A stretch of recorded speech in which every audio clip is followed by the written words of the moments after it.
প্রায় ৩৫০ বছর আগের কথা।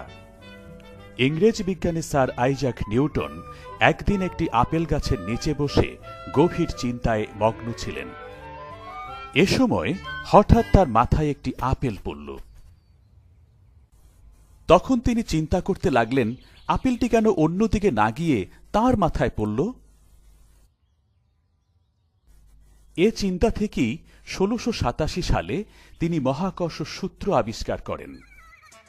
সূত্রটি হল, এ মহাবিশ্বের প্রতিটি বস্তু কণা একে অপরকে নিজের দিকে আকর্ষণ করে।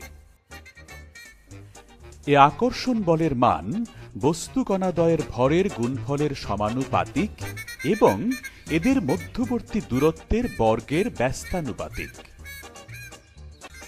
এ বল বস্তুদ্বয়ের কেন্দ্র সংযোজক সরলরেখা বরাবর ক্রীড়া করে।